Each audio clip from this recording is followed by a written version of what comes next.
Welcome to a Modern Nonprofit podcast, powered by the Charity CFO, your compass for creative solutions in running your nonprofit. I'm Tosha Anderson, your host and guide through this nonprofit maze. From fundraising to volunteer management, we've got your back. Join us each episode for fresh, game-changing strategies that can make a real impact.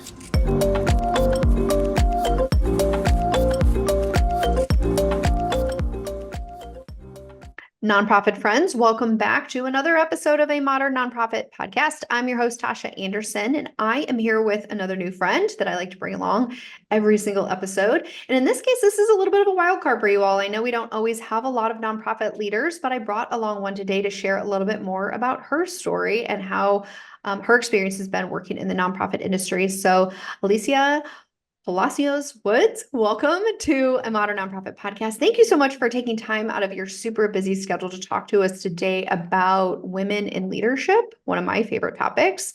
But before we dive in, thanks for coming on. Thanks, Tasha. Excited to be here. So let's dive in a little bit. I like to ask this question. Anytime someone is working in the nonprofit space, how did you end up in the nonprofit space? Because I know anyone listening that's in that space or has been in that space rarely was a part of the plan. Right. I feel like we all have different entry points, so it's always a great question to ask. Thank you.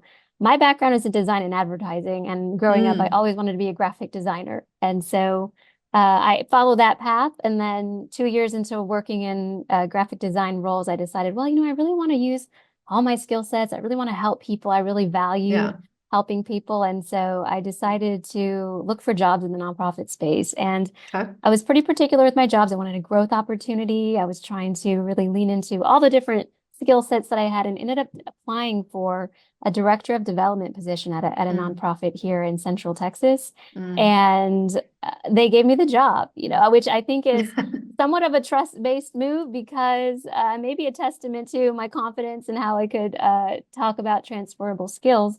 But I was able to move into a director of development position right off the bat for a small shop, and worked there for 7 years. Oh, wow. And I really learned a lot. It was a wonderful organization that provided holistic care, wraparound services to young women and their children. And so I learned a lot, even in the development role on the program side. The organization was growing. I was learning a lot about strategy, learning about strategic planning, learning about fundraising, grant writing, development, relationship building, all the pieces that go into that. And so there for 7 years, which I feel like is longer than the typical time frame that a development person might stay. But I fell in love with nonprofit work. And after that role, I was again ready for growth, and I was looking to kind of spread my wings a little bit. At that point, I was a mom of 3. And for some reason, after having my 3rd child, I decided, well, this is a good time to look for a new job. But I did. And I ended up becoming the CEO of the Austin Young, which is a chamber of commerce here in Austin, Texas, serving young professionals. And I mention this because there's the C3 nonprofit world, and then there's the C6 kind of chamber membership organization nonprofit world, and they're very different.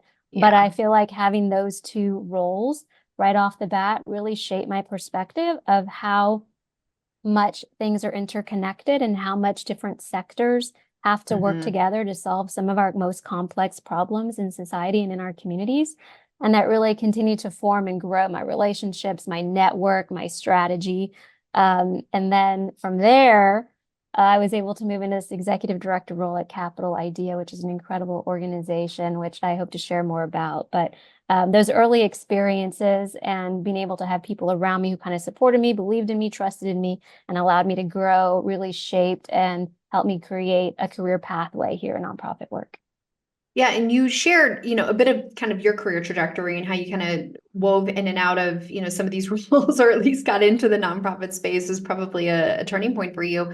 And I checked out the website for Capital Idea, where you're at right now. You're the executive director there. And I love the work there, that the mission is to lift working adults out of poverty and into living wage careers through education and career advancement. I'd love for you to share a little bit more about your work there and where I think that really resonates with me, or where I'm really passionate specifically for women and women that have young children that are trying to lift themselves up out of poverty for the benefit of course, themselves and their children. And I'd love to hear a little bit more about your work there and maybe how that resonates with you personally. Love to share more about that. Yes. And I love our mission statement. Before coming on as executive director, I had the opportunity to be on the board of directors for a few years, including during the pandemic. which of course was no easy task for anybody. No. And so, but I was able to really get to know the then executive director, who was the founding executive director, some of the staff, and the board Mhm. members. And so, coming into this role, it was really great to kind of have a foundation of understanding with the organization. But our mission is to serve, like you said, low-income individuals living in the Central Texas area.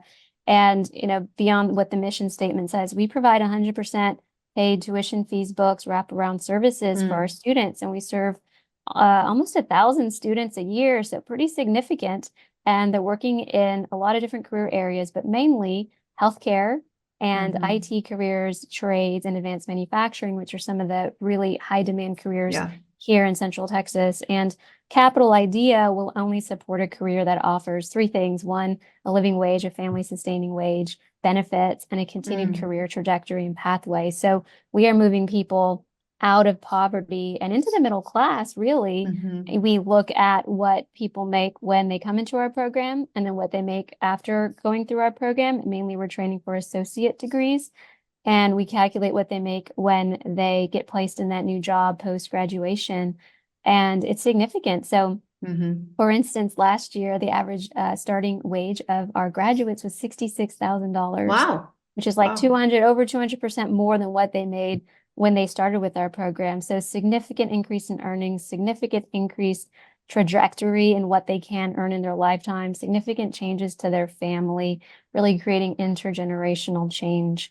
And you mentioned the women in leadership piece, which is really important, and the organization here at Capital Idea, we serve 80% women. And so Wow. we definitely see a lot of women coming into Capital Idea, making the decision to embark on their educational journey. Our average age is 27. So these are Mhm. people who have been in the workforce for a while, who are Mhm. looking for a new way.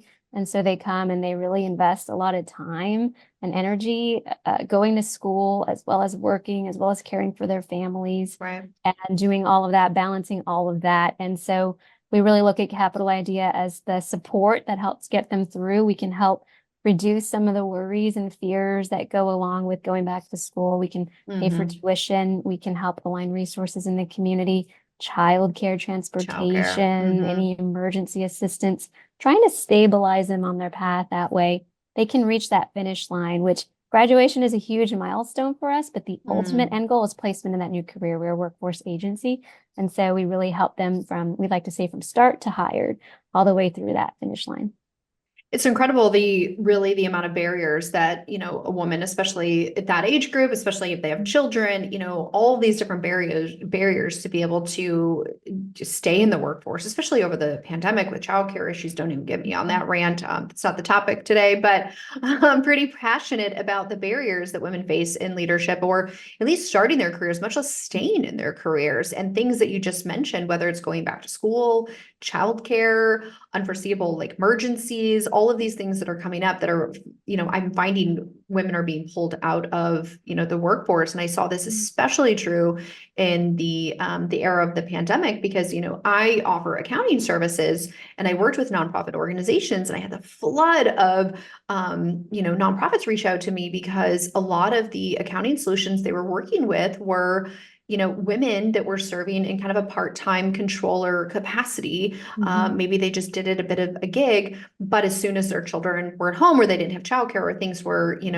upended a bit for them, they immediately had to fall out of the workspace in that way. And it was kind of my first indication of what a huge problem. I mean, not my first, but most recent indication of like, wow, this is going to be a huge setback, especially for women in leadership, at least for the foreseeable future. I'm curious though, how do you think your transition into your role and then having to move from director of development, which I love the way that you described that, maybe you were able to sell your transferable skills because I think you probably had some great transferable skills to get you into that director of development, but also to kind of get elevated into an executive director role. I mean, how did you make that work? That's interesting. Pivot into the nonprofit space and then kind of moving up into executive director of not one, but two organizations, or maybe even more now. Right. It's definitely learning experience, lots of growth. And I remember I just kept telling myself, be comfortable being uncomfortable, like be comfortable being Yes. uncomfortable, because that's when growth is happening. And so Mm-hmm. it was something that I was aiming for and striving for.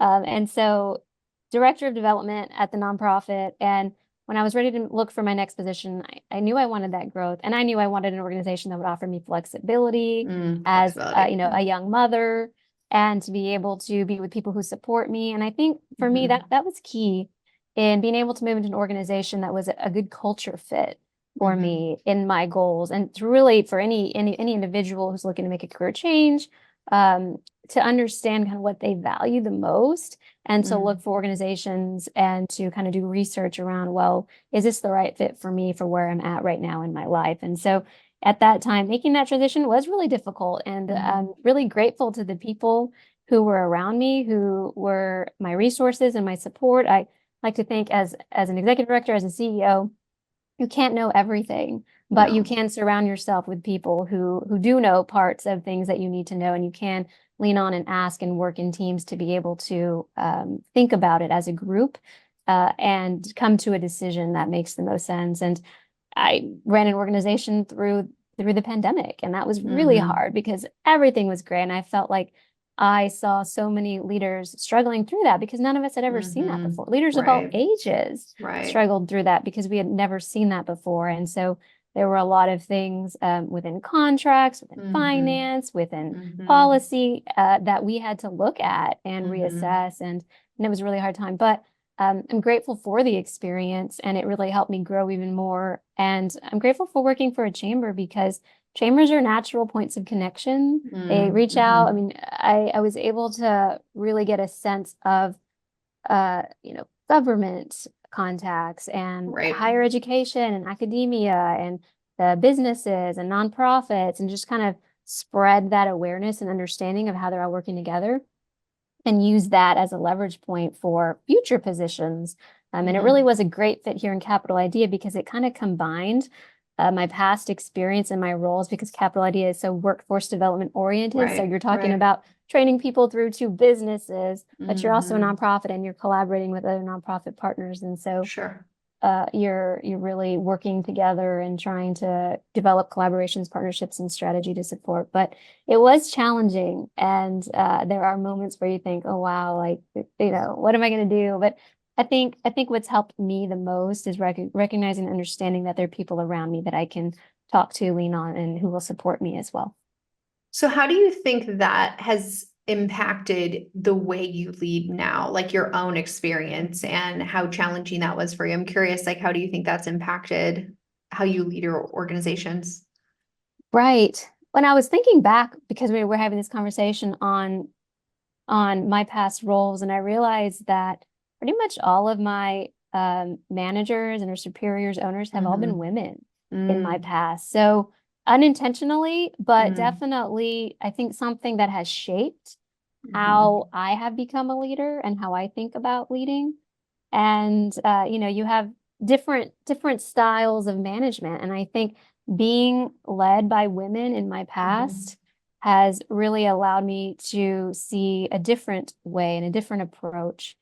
And so that's something. So when I'm leading teams, when I think about my organization, I always try to think about family-friendly work policies because I am a mom of 3, and I know that you talked about women leaving the workforce and really men. I mean, so many parents leaving the workforce because of the cost. You really weigh, like, if I'm going to pay that much for childcare, does it really make sense for me to have a job? And so that's a real decision that people are making every day. And so I want to make sure that as an organization, obviously we have to weigh fiduciary responsibility and budget and all that, but you really want to I really try to put policies in place that are family friendly, that offer flexibility and support for people at all stages of life, really. Because if you're not a parent, maybe you're caring for an aging relative, or, there's all sorts of things that people are facing. And so, and to that point, the other thing that I think about is leading with empathy.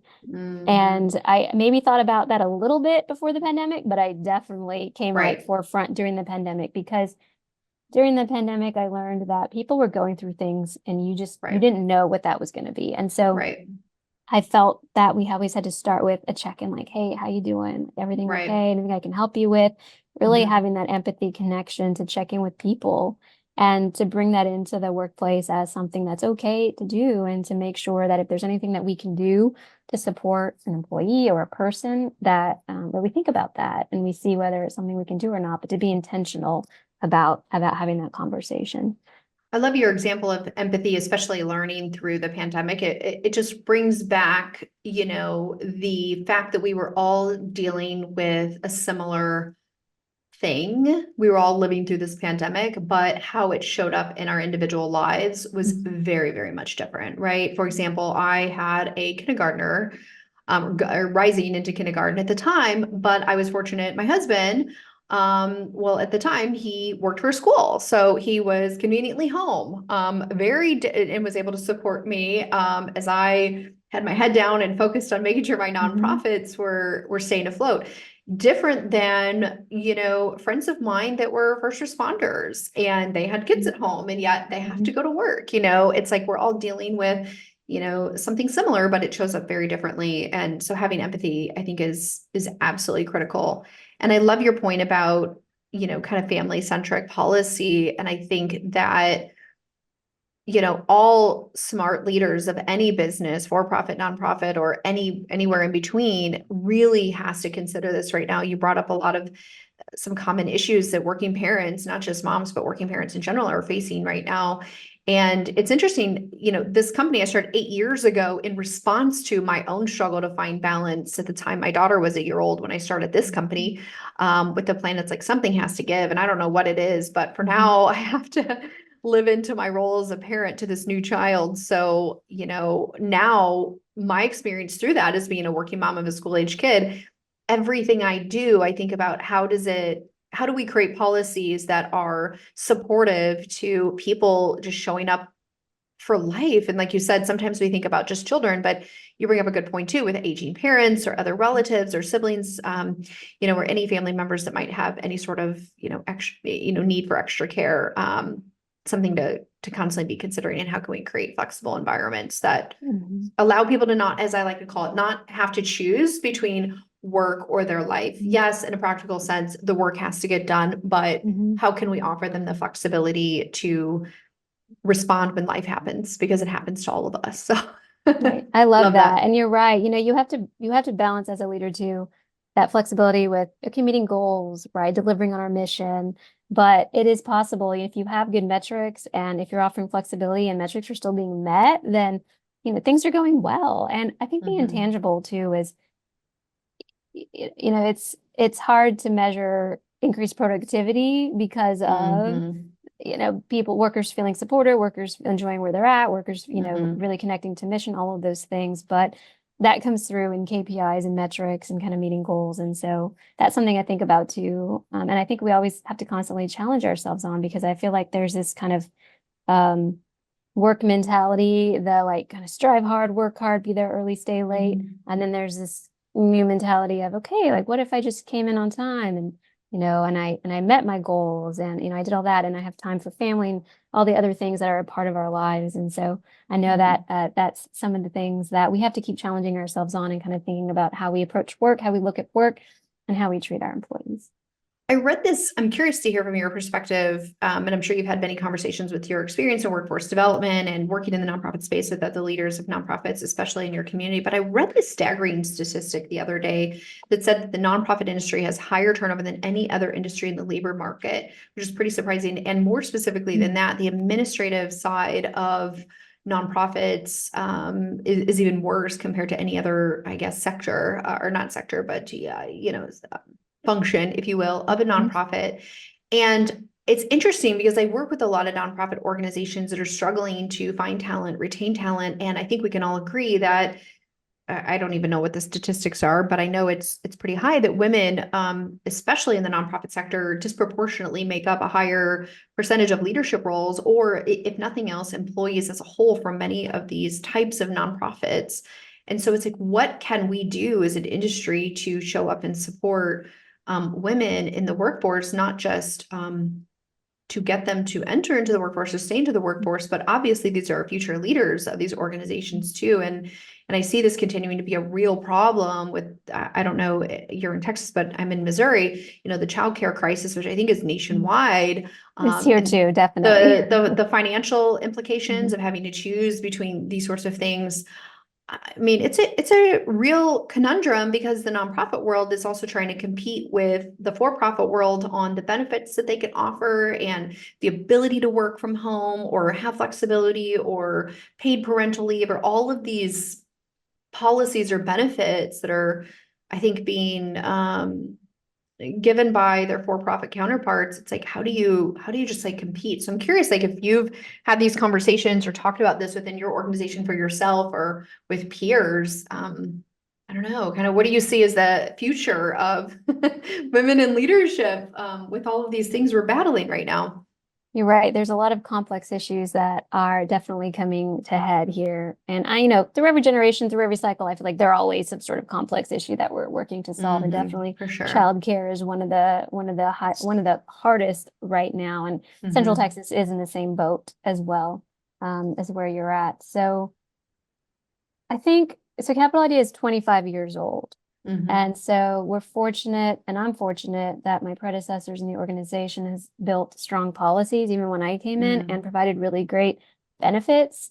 And I think it's a little bit about what we do, and we also have to believe in that work internally and support that. And so, but nonprofits every day have to balance the cost of that, right? I'm sure every nonprofit would want to do that, would want to do these policies, would want to pay their people more, would want to offer paid parental leave, would want to do all these things. And on the other side, you have to balance budget and funders. And I think what's difficult for nonprofits is your funding isn't ever really long term. You have to think, I mean, you might plan long term and have a strategy, but you may only get like 1-2 year bursts, or maybe it's longer, but it becomes a little bit more difficult to, and it takes a lot of courage and commitment to say, we're going to do this, we're going to offer health insurance, we're going to offer these things that do have a lasting impact on your budget. And as a finance expert, you know this. So weighing all that becomes very difficult. But I think that as a community, you're right, this is a real problem. We are definitely competing with our for-profit counterparts. At Capital Idea, we do a market rate study every couple of years to make sure that what we're paying is kind of commensurate. But that's across our nonprofit counterparts. So the next step, I think, would be looking at, okay, what is it across our for-profit counterparts, and what does it take to get there? So I think there's that concept. On the other side, on the funding side, I think there's a lot of education that has to happen with funders about, even though we're nonprofits, we're still businesses, and we're still using workers and supporting workers. And I think we all have to believe in this concept of helping people, paying good wages and providing good benefits. And so that all costs money. And so I think inherently sometimes, it's hard to get some of those administrative costs covered in funding, but that is an essential piece of operating and retaining workers. And so I think there's a shift that should probably come in a lot of conversations that have to be done. And on some of the bigger issues like childcare, I think we have to have a collective strategy, or communities have to have a collective strategy, because these are complex problems that no one organization can solve. Certainly some for-profits can probably pop up a childcare center for employees. They might have the funds to be able to do that, but not most. Overall, not most, and overall, and especially small businesses, how do we come together and decide, this is the data that kind of proves why, and this is some ideas that we are putting on the table, and we have the political will and with the momentum in our community to be able to make some big steps forward. It's kind of interesting, and I'm not an expert in these things at all, but I think about this thing almost at an obsessive level, because it relates so much to me. But then I know it also for my team members, and maybe not now, but eventually it will impact them. And I think there's just some small things that I've done as a small business, kind of growing a small business, that leaders of that are listening to this podcast that I've done that have been pretty low cost or no cost to me, that I think that in conversations, because I'm also the accountant that has to balance the budget for nonprofits, that we don't think about. And I'll kind of share a couple examples, and then, we can talk a little bit more about, kind of women and their advice into entering leadership. But interestingly, so I offer a full 12 weeks paid parental leave. And I know that a lot of nonprofits try to find ways to cover this through like a short-term disability insurance, which obviously has a financial impact. But interestingly, we don't pay for any short-term disability. We just pay out of our own like resources. We pay the salary, but we have a culture where we serve as like backups or cross-functional like teams or cross-trained teams, that when one team member is out, we have a little bit of margin capacity to reassign their workload to other team members. And the idea is that everyone has that expectation as part of our culture. We kind of bake that into the assumptions of the job, that at any point somebody could be out, whether it's a long-term leave, like a parental leave, or maybe it's a short-term, taking PTO for a good 2 weeks or something like that. So that actually costs the company no money, realistically, because it's salary. We're going to be paying them regardless whether they were here or not. And as long as the work is getting covered. Now, that may not be as easy for organizations that get funding through, this unit has to be delivered before you get money, and maybe there's other implications there. And something else that we do, I had this epiphany one day when several of my team members were trying to work from home on all these federal holidays because their kids were out of school and the parents were struggling. I don't know how to get childcare for this random day. So they're trying to work from home. And it dawned on me, it's like, let's just be honest here. No one's actually effectively getting a whole lot of work done, and everybody's stressed out and frazzled and all of these things. So I made the decision to shut our offices down for every federal holiday, which is a huge benefit. Of course, people love that, just, I'm going to sleep in and enjoy the day, but especially for those working parents, to not have the stress of how am I going to get on this Zoom call while my kids are going crazy in the background. And again, the work ends up getting done. I'm going to be paying them the same amount either way. So it's not really anything that costs me, but I'll say that it means a lot to my staff, and they very much appreciate that they're not burning through all of their PTO simply because of the professional development days or the federal holidays and things like that, that maybe they have to work around with school. So there's other kind of creative ways that don't really have a huge financial impact on an organization. It just takes quite a bit of creative thinking. And I'll tell you, when we announced that federal holidays to my employees, you thought Christmas came early or something, because of all the things that I've done, nothing got, the appreciation that did. And I think it added something, I don't know, 4 or 6 additional paid company holidays. It's like, y'all aren't really working a whole lot anyway. You can't. I'm not. I've got a kid at home. It is hard. I remember the day, it's so challenging. It's so hard. And so I think these are just some little things that we can do to kind of support kind of people and not put them in a position where they have to choose between their careers or their families. So I agree. And like you said, it builds the culture of your organization to make decisions like that. It does take courage. It takes a leap to be able to say that, and like you said, creative thinking about when you do like a paid parental leave policy, how are we absorbing it, who's absorbing it, how long can we absorb it? You have to think about that as a strategy perspective, and that's okay. Those are good exercises for an organization. And I agree with you also on the paid holidays. That's so important. And people come back refreshed. They come back ready to work. And like I said, productivity levels, and you can track all that through your KPI. So if it's working, that's all great. Exactly. So let's talk about, what are some other key elements that you think about or bring to the table when it comes to leading your teams? Like, what are some of the things that are most important to you or in your leadership philosophy?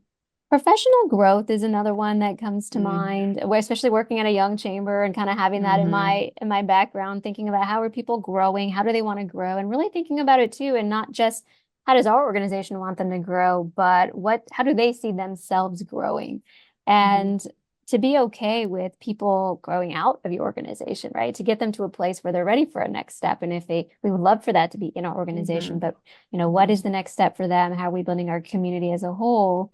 And letting them have some decision making in that, and letting them control some of that. So that's another thing that I think about when it comes to that piece. Also, wellness is something we talk. It's baked into our new strategic plan. We're definitely seeing it on the student side. We say mental health, but really wellness is kind of the daily activity of taking care of yourself. And so in serving our students and in really helping ourselves, what does wellness look like? And how do we support it as an organization? We all took, as an organization, mental health first aid training. It's kind of like CPR, but it's for Interesting. identifying like early onset needs and supports that somebody may have. And it could be anybody. And so that way, you know, kind of who to call, what to ask, how to react, because I don't think we talk about that as a community. And a lot of us, I know I didn't really know what questions are okay to ask and when should I ask or who should I refer them to. And so it kind of gives you that 101 in the same way CPR would show you what to do, call 911, do this, that, and the other. And so we prioritize that as an organization and did that, but also wellness throughout the year. What does that look like? Are you taking time I off? love Are you that. balancing your schedule? Are you setting boundaries? All of those pieces. I love that you have that as part of your strategic plan. It reminds me of a podcast episode I did recently with a woman that wrote a book. Her name's Dimple, but she wrote a book called Service Without Sacrifice. Actually, I know that was her podcast. I'm trying to do a shameless plug for it because it was so good. I can't think of the name. Anyway, go to the podcast. But she wrote a book that talked about her just kind of her story and being kind of a frontline person working at a nonprofit organization and the toll that it can take on your mental health. And we talk about, you know, taking care of ourselves. And it's interesting where it talks about what duty does the nonprofit industry have on providing support to the people that are working in their missions, with the assumption that their mission by its very nature is going to create some sort of secondary trauma or, you know, long-term have a toll on the mental health of their workforce. And I thought it was really interesting when I was in that conversation with her, I had asked her, you know, practically speaking, like, how does that show up though? I mean, other than offering, you know, paid, you know, benefits and that sort of thing, which again goes back to the budget conversation. And then the whole, like, you know, HR, employment law conversation, like, how do we really show up and kind of insert ourselves into people's kind of mental health journey and that sort of thing. But one of the things that she shared was similar to what you were just describing that you're doing is to set an intentional effort of at least evaluating how do we care for our employees? How do we create a culture where we normalize this? How do we at least just talk about it and be open and you know, just allow the employees the opportunity to say, yeah, this is a problem, or at least amongst the group that's working, you know, with our program, you know, participants frontline, like that they're having those conversations with each other and they're not alone. And I think that's really cool that you're doing that. And I think more Thank you. organizations, according to Dimple, says that should be something that we include in all of our operations. And I sat there in this episode and I just was shocked because I used to be a director at a nonprofit. I wasn't the CEO, but I was director of business and administration is my official title. So all things administrative, and I manage benefits and HR and all of that. And it never really dawned on me that we should have a duty for this. If you think about, you know, the armed forces and the VA, or you think about, you know, firefighters or police officers, or, you know, all of these other kind of hazardous roles, mentally, physically, or otherwise. I think there's some more supports there. What should we have? And I never thought about that. And I was very convicted in that moment to think about what does that look like and how should that show up in the work. So kudos to you all for considering that in your strategic plan. Thank you. And it's a journey, right? It's a journey, Can't be and solved it in a takes day, I'm sure. attention. Right. It's a journey. What does this look like? And wellness is different. It means something different to different people. Some people like being alone. Some people like being in Yeah. crowds. And so there's no one size fits all to wellness. And I would say one thing that came up in the mental health first aid training was creating your kind of wellness plan. And I really love the way they shaped it out and like, okay, what is something you do in community? What's something you do alone? What's something you do that maybe is meditative? And they had like 8 different quadrants that you could build out your own personal wellness plan. And so if ever a time you needed to do it, then you could go and find the right thing to do. And you've set an intentionality prior and could come back to it.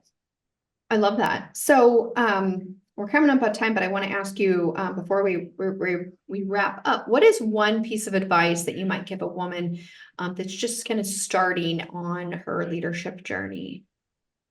I would say that women are paving a new way of leadership and that there's no one way to lead. There's no mold anymore. You don't have to try to fit a mold and to lean into your strengths, identify what those are, surround yourself with people who support you, who you can trust, Mhm. and be the leader you were meant to be. And don't try to compare yourself to others. Just Mm. stay true to you and walk that journey. And I think it's a learning process for Mhm. sure. But it's very beneficial. It's very worthwhile, and it's very Mhm. much needed in our world and our communities. I love that you said be true to you. It's funny. When I was in the, I will call it a policy police type position where I had to be the enforcer of all of the policies. That was by nature the job I was given. And I did like the Myers-Briggs, when I did that, and it came out very differently than when I intentionally left my role to create something that made sense for my life. And then so that was, creating the charity CFO. And then at that point, when I got to the crossroads of needing to hire employees, I thought, if I'm going to do this, which was never part of my plan, I said, I'll never have an office. I'm on my sixth office and I'll never have employees, and I'm close to 50 now. So it kind of backfired. But I said, if I'm going to do this, I'm going to be an employer that I'm proud to work, that I would want to work for, that I would be proud to work for. And so I think about that all the time in the work that I do. And I found it interestingly, a couple years, after I took the Myers-Briggs, the initial time in my last role, I took it again, and my profile actually shifted. And I found that was such a cool thing where I was like the enforcer, the policy police, rules, when I'm in a room with all of the feelers, I have to balance that out with the logic and the policy and all this stuff, right? And I noticed when I left and I was able to kind of live into who I am in a more authentic way, I found myself really leading through a lot of empathy that you mentioned. I didn't have to be as the saying goes, a cutthroat in business. I can just, be a lot more flexible. It's like, I actually don't care about any of that, guys. I know in my former life, maybe I had to because somebody told me I had to, but it's amazing how I love your comment about just be authentic, be in an authentic way, show up who you are, kind of celebrate who you are. And I would absolutely agree with that. And I think that there's this idea that in order to compete, that somehow we have to compare. We have to compare ourselves to what you might see another person doing. And when you're kind of thinking about men, and if you compare about how men are in leadership, and I tell people that doesn't have to be a comparison at all. And I love the other day, one of my team members just came back off of parental leave, and her doctor was concerned about oversharing, as I do, breastfeeding, and how are you going to go back to work? And her husband's like, yeah, what are you going to do? She's like, my company was founded by a woman. Of course, there's a nursing room in our office. And I was like, oh my God, that's because my designer was like, well, we could put a little phone booth in here. I'm like, we could, but I think we need a nice, comfortable, private space for people. I call it the wellness room. It could be anything. Somebody just needs a timeout for a second. Let me shut the door and close the world off. But I think that's just a huge takeaway. I love that you said that. And something that I've really had to embrace too, all of this misconception and ideas that I had, what it means to be a leader, or do I have to what is the right word? It's getting towards the end of the day for me. So it's my words are missing me, but Conform. yeah, like you had to conform, you had to live into these kind of stereotypes that maybe somehow you put into your brain and what that needs to look like. And the reality is it doesn't have to be that at all. And you can still be successful. You can still be well respected, well liked. And doesn't have to compare to anything else. So thank you for saying that. Correct. That's great. You're very welcome. So I know people listening, they may want to just follow along with your work. I know that you mentioned, I think I might have mentioned earlier, maybe not, but Capital Idea is an organization that you run, CAPITAL. The website is capitalidea.org. That's an organization you run. But if people want to, follow you on a more personal level or wanted to connect with you personally, what is the best way for them to get in touch with you? Please find me on LinkedIn. I would love to connect with you there. I hope where you Okay. post this, you'll connect me on there, link it Yeah. up. But Mhm. LinkedIn, Alyssia Palacios-Woods. Great. Thanks for allowing people to, get a little glimpse into the day or your in the life of, or the journey in the life The of journey up, right? your leadership, the never ending twist and turned journey of nonprofit leadership, and for also letting people follow along with your story. I really appreciate it. And thanks for being here, of course. So, nonprofit friends, that's a wrap for this episode of A Modern Nonprofit Podcast. As I do each and every episode, shameless plug for engaging with our content in one way or another, not because I care about how many likes, but I care about leaders like you finding content like this. And the best way to do that is to subscribe, like, share, or in some way engage with the content, because that helps the internet algorithms figure out that it's important information and other nonprofit leaders should be able to find it too. So do that for me if you found any of this information valuable. And until next time, bye everybody. That's all we have for you today. Once again, I'm Tosha Anderson with the Charity CFO, and this is A Modern Nonprofit Podcast. Make sure to subscribe to A Modern Nonprofit Podcast on all major streaming platforms so you will stay notified for when the latest episode drops, which will help you stay in the know about anything nonprofit related. Also, join our community on Facebook by searching for A Modern Nonprofit Podcast and follow us on all of our social media accounts. Thanks for listening, and I'll see you next time.